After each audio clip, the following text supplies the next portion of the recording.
Hello, thanks for joining me, astrologer Patrick Arundel, at my YouTube Astrology channel. I'd like to tell you a little bit about Charles Darwin. Darwin was born in the town that I live in, Shrewsbury, in Shropshire in the UK. Of course, he became the father of the principle of evolution. So how does that link into astrology? Well, first of all, let's just take a little look at Charles's birth chart. His birth time at 3 p.m. gave him an ascendant in Sagittarius, but Charles was an Aquarius, and his moon, though in detriment in Capricorn, was in the second house along with his sun. That's interesting for me because the second house is very much about how we feel about ourselves, it's our values. But also we could say it's got a Taurus link.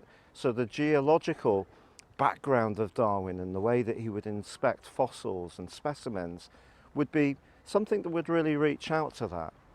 But also his ascendant, I found, based on this time in Sagittarius, is conjunct Saturn. So that gave him a gravitas when it came to his world view. And of course Sagittarius is very much about discovery, it's about adventurism, it's about philosophy, it's about travel, higher education, and in his case very much to do with knowledge. But I think having Saturn on that ascendant did give him that seriousness. Also Neptune is there, so there was a sensitivity, and at times I think probably a self-doubt. But ironically he had Mars in a fabulous angle with the Sun, and his Mars was actually in the 10th house, suggesting why he did become so famous. But also the angle with the Sun did give him a degree of confidence. So once he overcame his religious concerns, Charles was actually brought up as a Unitarian in Shrewsbury, and Elisa and I actually got married in the church that Charles Darwin used to attend, the Unitarian Church in High Street. So he had to overcome his conscience in some ways about his theories before he could really present them. But ultimately having Mars in the 10th house, and that's a kind of Capricornian sort of energy, but it's also to do with confidence in the public eye. So you can see why those energies actually ended up out there. But also the other fascinating thing about Charles, just reading through his chart briefly, was that his North Node was in the 11th house. So his kind of direction of travel was to do with a universalism. It was to do with a higher principle. And that North Node was also conjunct Uranus.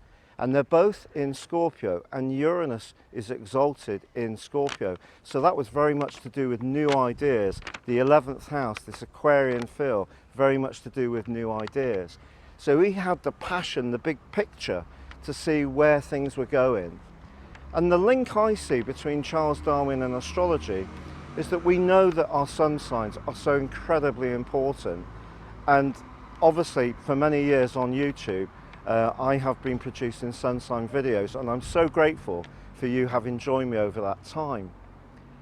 But the journey of astrology does go beyond our sun sign. Obviously our ascendant is critically important too. But as we move on from just a fascination with where the sun, the ascendant and maybe the moon are, and we go deeper into our natal chart, that's our potential. What's less known is about our Draconic Chart. Draconic Chart is much more to do with our soul, how we entered this earth.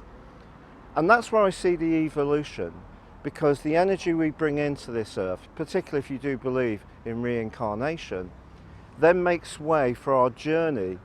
And once we know our natal chart, that's our potential. The Draconic Chart is the root of our being, and the natal chart is the fruit of our journey in this life. But the fascinating thing is that as we turn charts forwards to understand prediction and forecasting, that's where Darwin comes in, because we can see how we evolve in our lifetimes. And that's basically known as the solar arc, where we progress the chart forwards based on roughly 1 degree for each year of our life. And we can see where we are any time in our journey based on how old we are. And I think this is where Charles Darwin was coming from. Nothing stays the same, it's all evolving. Sometimes as human beings, we can almost see that we're detached and above the universe that we live in, but we're just part of it. You could almost say that we're animals with egos.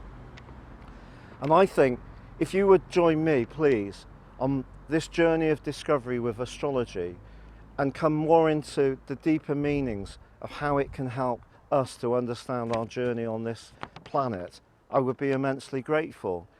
I'm going to be producing a lot of new videos, and also you can visit my chart store where you can buy these products to help you to understand how your journey in this life is evolving, much in the way that we may not necessarily see, but is evolving around us the whole time in the way that Charles Darwin so famously pointed out.